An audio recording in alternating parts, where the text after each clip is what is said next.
Hello friends, मैं पवन कुमार आपके अपने YouTube channel smart study with Pavan में आपका हार्दिक स्वागत करता हूं। आज हम कंप्यूटर की तीसरी क्लास करेंगे और कंप्यूटर की तीसरी क्लास में हमारा जो नेक्स्ट टॉपिक है आज का हमारा वो है टाइप्स ऑफ कंप्यूटर, यानी कंप्यूटर के प्रकार। अब बात करते हैं टाइप्स ऑफ कंप्यूटर। कंप्यूटर को किन प्रकारों में बांटा गया है, यानी विभक्त किया गया है। ठीक है, तो कंप्यूटर को 3 प्रकारों में बांटा गया है। पहला प्रयोग के आधार पे, दूसरा उद्देश्य के आधार पे, तीसरा आकार के आधार पे। प्रयोग का मतलब होता है किस कंप्यूटर का, किस तरीके के कंप्यूटर को कहाँ पे यूज़ किया जाता है, यानी प्रयोग किया जाता है। अब बात करते हैं उद्देश्य के आधार पे कि आखिर कौन से कंप्यूटर का क्या उद्देश्य होता है कि हम जिससे अपना उद्देश्य पूरा कर सकें, यानी किस कंप्यूटर से कौन सा हमारा उद्देश्य पूरा होता है, उस पर्पज़ पे हमने उद्देश्य के आधार पर कंप्यूटर को बांटा है। तीसरा हमारा आता है आकार व कार्य। आकार मतलब होता है साइज में कितने बड़े, कौन सा कंप्यूटर कितना बड़ा है, कौन छोटा है, इसके आधार पे। और कार्य मतलब उसकी क्षमता के आधार पे, कौन सा कंप्यूटर कितना जल्दी कोई कार्य करता है, कोई कितना स्लो कार्य करता है। इस वजह से हमने 3 भागों में ये बांटा गया है। अब बात करते हैं प्रयोग, यानी बेस्ड ऑन एप्लीकेशन के आधार पे। ठीक है, तो हमारा पहला नंबर आता है एनालॉग।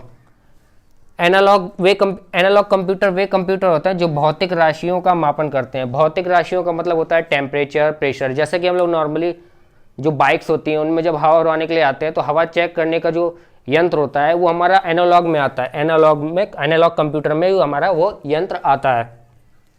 अब बात करते हैं डिजिटल कंप्यूटर की। डिजिटल कंप्यूटर क्या करता है, अंकों की गणना करता है, कैलकुलेशन करता है।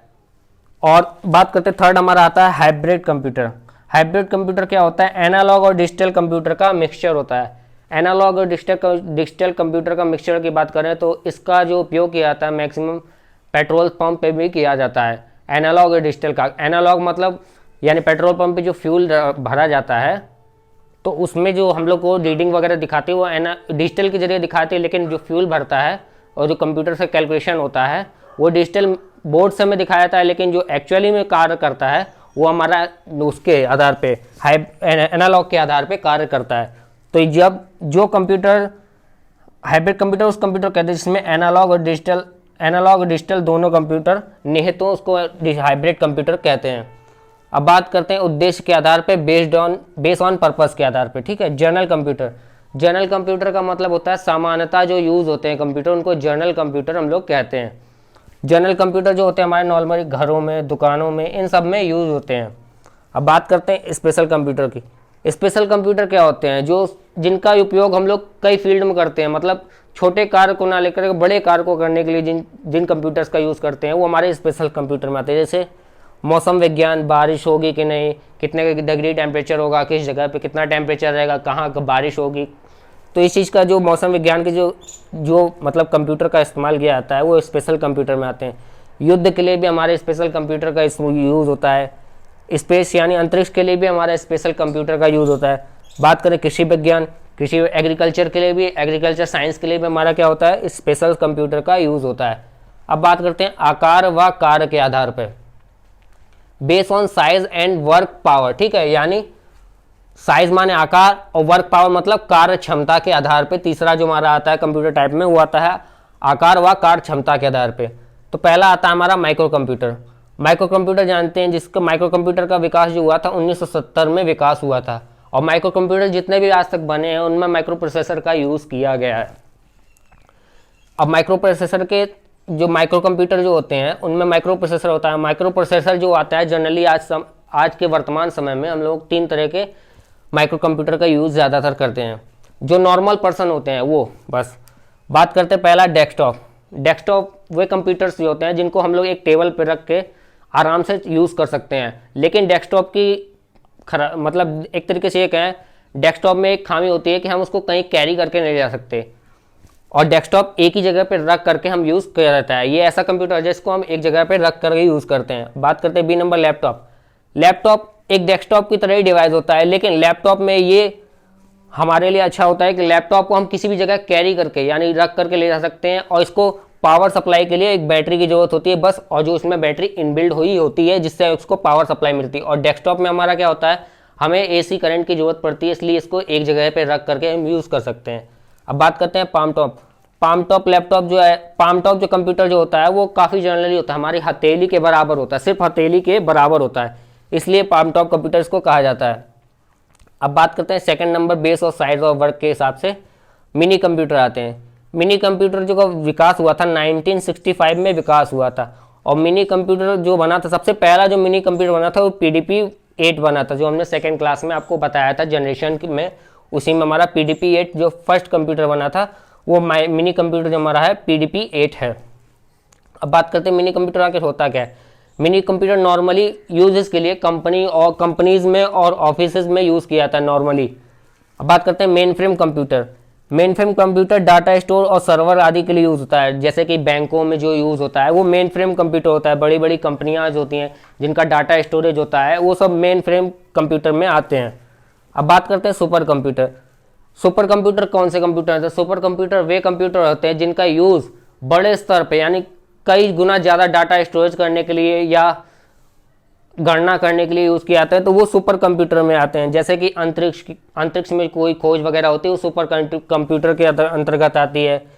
मौसम विज्ञान के जो कंप्यूटर होते हैं वो भी सुपर कंप्यूटर के अंतर्गत आते हैं।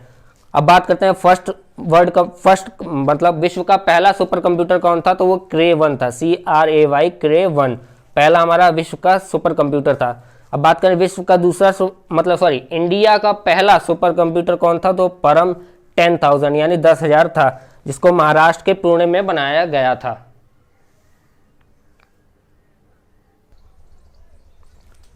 बात करते हैं हम यूनिट ऑफ कंप्यूटर यानी कंप्यूटर की इकाइयाँ। कंप्यूटर कैसे कार्य करता है उनकी एक इकाइयाँ होती है, ठीक है। तो बात करते हैं इनपुट यूनिट। तो सबसे पहले हम लोग जानते हैं इनपुट यूनिट होता क्या है। इनपुट यूनिट वो यूनिट होता है जिसके द्वारा हम क्या करते हैं, सूचनाओं यानी आंकड़ों को कंप्यूटर में देते हैं। जैसे माउस और कीबोर्ड के द्वारा हम इनपुट का कार्य करते हैं। बात करते हैं सिस्टम यूनिट। सिस्टम यूनिट हमारी CU यानी कंट्रोल यूनिट के अकॉर्डिंग आता है। सिस्टम जैसे हमारा CPU जो होता है हमारे सिस्टम यूनिट्स को लेता है, यानी प्रोसेसिंग की जो यूनिट्स होती है वो हमारी सिस्टम यूनिट्स कहलाती है। यानी कार्य करने की प्रणाली की जो यूनिट्स होती हैं, इकाइयाँ होती हैं, वो हमारी सिस्टम यूनिट्स के अंतर्गत आती हैं। अब बात करते हैं हम आउटपुट यूनिट। आउटपुट यूनिट क्या होता है? आउटपुट यूनिट वो यूनिट होते हैं जो हमारे रिजल्ट को दर्शाती हैं कि हमने कौन सा कार्य किया और डाटा को कहाँ स्टोर किया, वो हमारे रिजल्ट को दर्शाती हैं आउटपुट यूनिट। अब बात करते हैं CPU की। CPU को हम लोग कहते हैं सेंट्रल प्रोसेसिंग यूनिट। तो सेंट्रल प्रोसेसिंग यूनिट जो होता है हमारा इस प्रकार से वर्क करता है। सबसे पहले हम लोग इसमें इनपुट देते हैं। इनपुट हम लोग माउस, कीबोर्ड किसी भी तरीके से दे सकते हैं। इनपुट देने के बाद ये CU में जाता है यानी कंट्रोल यूनिट से, जो कि हमारा CPU के अंदर होता है। ये कंट्रोल यूनिट क्या करता है, इकाइयों को बांटता है। पहले ALU में भेजता है यानी अर्थमेटिक लॉजिकल यूनिट में, यानी गणनाओं और तार्किक इकाइयों को सॉल्व करता है। यानी जो भी कमांड देते हैं वो गणना के थ्रू और तार्किक युक्ति के थ्रू उसको हल करता है। उसके बाद में ये क्या होता है, फिर कंट्रोल यूनिट यानी सेंट्रल यूनिट्स में हमारा जाता है, और उसके बाद क्या करता है, मेन मेमोरी में हमारा क्या होता है, स्टोरेज होता है यानी स्टोर होता है। उसके बाद ये क्या करता है, हमारे आउटपुट पे शो करता है। आउटपुट हमारे जैसे आउटपुट शो करने के लिए क्या करते हैं, हमारा जो होता है क्या कहते हैं, मॉनिटर हमारा आउटपुट का सोर्स होता है, मॉनिटर, ठीक है। तो ये मॉनिटर पे ही हमारा आउटपुट शो होता है। अब बात करते हैं मेमोरी आखिर क्या होती है। जो यहाँ पे जो स्टोरेज करने के लिए जो होती है मेमोरी, वो आखिर मेमोरी क्या होती है? मेमोरी जो होती है वो संग्रहण यानी संग्रह करने की यूनिट्स यानी इकाई होती है, ठीक है, मेमोरी। अब बात करते हैं मेमोरी कितने प्रकार की होती है। मेमोरी 2 प्रकार की होती है, प्राइमरी मेमोरी और सेकेंडरी मेमोरी। प्राइमरी मेमोरी को मेन मेमोरी कहते हैं और सेकेंडरी मेमोरी को ऑक्सिलर स्टोरेज डिवाइस या डिवाइस मेमोरी कहते हैं। सेकेंडरी मेमोरी में हमारे आते हैं पेन ड्राइव वगैरह ये सब आते हैं, ठीक है। और प्राइमरी मेमोरी में हमारे जाते हैं जो सिस्टम के अंदर इनबिल्ड होते हैं, यानी जो कंप्यूटर्स के हमारे अंदर जो पाए जाते हैं वो हमारे प्राइमरी मेमोरी में आते हैं, जिसको हम लोग मेन मेमोरी भी कहते हैं यानी मुख्य संग्रहण भी कहते हैं। और सेकेंडरी मेमोरी जैसे बताया था ऑक्सिलरी स्टोरेज डिवाइस में कहते हैं। इसलिए कहते हैं क्योंकि हम लोग पेरिफेरल डिवाइस का यूज़ करते हैं, मतलब अदर डिवाइसेस का यूज़ करते हैं स्टोरेज करने के लिए एज ए डाटा, जैसे पेन ड्राइव हुआ, CD ड्राइव हुआ, ये सब आते हैं हमारे। अब बात करते हैं प्राइमरी मेमोरी को। प्राइमरी मेमोरी को मैंने बताया कि मेन मेमोरी कहते हैं। प्राइमरी मेमोरी में सबसे पहले हमारा आता है रैम। रैम क्या होता है, रैंडम एक्सेस मेमोरी, यानी तुरंत एक्सेस कर सके, ये हमारी मुख्य मेमोरी होती है। इसको क्या करते हैं, तुरंत हम एक्सेस, कोई भी डाटा हम डालें तो उसको तुरंत एक्सेस कर सकते हैं, लेकिन इसको पुनः प्राप्त नहीं होता है। यानी जैसे मान लीजिए हम कंप्यूटर पर वर्क कर रहे हैं, हमने डाटा स्टोर कर दिया, लेकिन झटके में अगर वो लाइट चली जाती है तो उस डाटा को वो डिलीट कर देता है कंप्यूटर, और उस डाटा को हम दोबारा लाइट आने पे उसको हम देख नहीं सकते। तो ये इरेजेबल यानी डाटा हमारा क्या होता है, डिलीट हो जाता है उसमें। तो इसीलिए उसको वोलाटाइल यानी अस्थायी मेमोरी भी कहते हैं। अब बात करते हैं रैम के अंदर 3 मेमोरियां और होती हैं, एस रैम होती हैं, डी रैम होती हैं, एस डी रैम होती हैं। एस रैम को क्या कहते हैं? Static random access memory. ये कम रिफ्रेशेबल होती है, यानी सबसे कम ये रिफ्रेश कर पाती है, इसलिए इसको स्टैटिक रैंडम एक्सेस मेमोरी कहते हैं। अब बात करते हैं डी रैम की, डायनेमिक रैंडम एक्सेस मेमोरी। ये जल्दी रिफ्रेश करती है, डायनेमिक से ही पता चलता है ये जल्दी रिफ्रेश करती है, एक्सेस मेमोरी को जो हमारा एक्सेस है वो जल्दी रिफ्रेश करने के लिए वर्क करती है। अब बात करते हैं एस डी रैम की, साइक्रोनोमस डायनेमिक रैंडम एक्सेस मेमोरी इसको कहते हैं। इसका एस डी रैम का फुल फॉर्म होता है साइक्रोनोमस डायनेमिक रैंडम एक्सेस मेमोरी। अब बात करते हैं नेक्स्ट प्राइमरी मेमोरी की, जो हमारा आता है रोम। रोम का फुल फॉर्म होता है read only memory. Read only memory होता है इसका अर्थ। यह स्थायी मेमोरी होती है, मैंने बताया ना, जो हमारी प्राइमरी मेमोरी में पहली जो मेमोरी होती है रैम, ये अस्थायी होती है, और रोम जो होती है हमारी स्थायी मेमोरी होती है। अब रोम के तीन भाग हैं, या 3 प्रकार मान लीजिए, 3 प्रकार हैं। पहला है P ROM, programmed read only memory. ये क्या होता है? कोई भी प्रोग्राम जो होता है इसमें चिप में स्टोर होता है, और चिप में स्टोर करने के बाद अगर इस प्रोग्राम में अगर कोई त्रुटि हो जाए तो हम उसको सुधार नहीं सकते, तो इसलिए ये प्रोग्राम में बेस्ड रीड ओनली मेमोरी होती है, यानी प्रोग्राम पे बनी हुई मेमोरी जो होती है वो प्रोग्राम में रीड ओनली मेमोरी के अंतर्गत आती है। अब बात करते हैं हम ईपी रोम की, erasable programmable read only memory इसका फॉर्म होता है। ईपी रोम का फुल फॉर्म होता है erasable programmable read only memory. हमने रोम को यहाँ पे शॉर्ट में लिख दिया है, रीड ओनली मेमोरी को हमने यहाँ शॉर्ट में लिख दिया है। इरेजेबल का ही, जैसे इरेजेबल का मतलब क्या होता है? हम इसको इरेज यानी त्रुटि को सुधार सकते हैं। जिस त्रुटि को सुधार सकें, मतलब जिसमें हम अपनी त्रुटियों, जिस प्रोग्राम की त्रुटियों को हम अपने सुधार सके, वो हमारी ईपी रोम यानी erasable programmable read only memory के अंदर आता है। अब बात करते हैं ईईपी रोम यानी डबल ई पी रोम को, यानी electronic erasable programmable read only memory. ये हमारी कैचे मेमोरी होती है। इसको क्या करते हैं हम? इलेक्ट्रॉनिक यानी विद्युत के माध्यम से इसको मिटा सकते हैं, जैसे अल्ट्रावायलेट रेज में हम इसको मिटा सकते हैं। अब हमारा नेक्स्ट टॉपिक आता है मेमोरी में सेकेंडरी मेमोरी।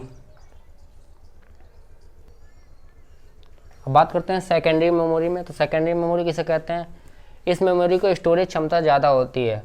स्टोरेज क्षमता इसलिए ज़्यादा होती है क्योंकि इसमें एक्सटर्नल और इंटरनल दोनों स्टोरेज यूनिट डिवाइस भी आती है। इस वजह से इसमें एक्सटर्नल स्टोरेज की जो क्षमता होती है वो बहुत ज़्यादा यानी अधिक होती है। एक डाटा एक्सेस करने की गति प्राइमरी मेमोरी से धीमी होती है। मतलब इसमें जो डाटा एक्सेस करने की जो गति होती है, मतलब मान लीजिए हम लोग पेन ड्राइव या सीडी डालें, तो जो हम लोग सीडी और पेन ड्राइव का जो डाटा एक्सेस करते हैं उसकी स्पीड काफ़ी ज़्यादा स्लो होती है। इस वजह से सेकेंडरी मेमोरी में उसकी जो स्पीड होती है डाटा की वो काफ़ी ज़्यादा स्लो होती है एज ए प्राइमरी मेमोरी। लेकिन उनकी स्टोरेज क्षमता जो हमारी होती है, संग्रहण की क्षमता, वो ज़्यादा होती है यानी अधिक होती है। अब बात करते हैं इस सेकेंडरी मेमोरी को नॉन वोलेटाइल मेमोरी भी कहते हैं, और इसमें मैग्नेटिक डिस्क का यूज होता है, मैग्नेटिक डिस्क का। अब बात करते हैं इनमें जो मेमोरीज होते हैं उनमें टाइप कितने होते हैं। इनके जो मेमोरी का सेकेंडरी मेमोरी के जो टाइप होते हैं वो 4 टाइप्स के होते हैं, यानी 4 प्रकार की मेमोरी होती है सेकेंडरी मेमोरी हमारी। पहली आती है मैग्नेटिक टेप। मैग्नेटिक टेप होती है जो डाटा स्टोर करने के लिए किया आता है। ये मैग्नेटिक टेप जो होता है वो डाटा स्टोर करने के लिए किया जाता है, ठीक है, फर्स्ट मेमोरी में। अब बात करते हैं सेकंड जो आता है हमारा सेकेंडरी मेमोरी में, वो आता है मैग्नेटिक डिस्क ड्राइव मेमोरी, ठीक है। तो इसमें हमारा आता है हार्ड डिस्क ड्राइव। मतलब जो हमारा हार्ड डिस्क ड्राइव होता है ना, वो सेकेंडरी मेमोरी के अकॉर्डिंग आता है। इसमें परमानेंट स्टोरेज डिवाइस होता है। ये मतलब जो हमारे कंप्यूटर डिवाइस होते हैं उसी के अंदर लगा हुआ होता है हमारा हार्ड डिस्क ड्राइव। बात करते हैं नेक्स्ट मैग्नेटिक डिस्क ड्राइव में हमारा आता है एग्जाम्पल में फ्लॉपी डिस्क। फ्लॉपी डिस्क क्या होता है? रिमूवेबल स्टोरेज डिवाइस होता है। फ्लॉपी डिस्क जो होता है वो हमारा रिमूवेबल, मतलब उसको हम निकाल करके रख सकते हैं। ऐसा डिस्क ड्राइव यानी storage unit, memory storage device भी कह सकते हैं, या मेमोरी स्टोरेज डिवाइस भी वो होती है हमारी, ठीक है। अब बात करते हैं थर्ड की, हमारा ऑप्टिकल डिस्क। ऑप्टिकल डिस्क में हमारा क्या आता है? डिजिटल डाटा स्टोर होता है। डिजिटल डाटा स्टोर होने का मतलब होता है उसमें मतलब वीडियो भी हो सकती है, ऑडियो भी हो सकती है, मतलब कई तरह की डाटा स्टोर हो सकता है, तो वो हमारे डिजिटल डाटा के अकॉर्डिंग आता है।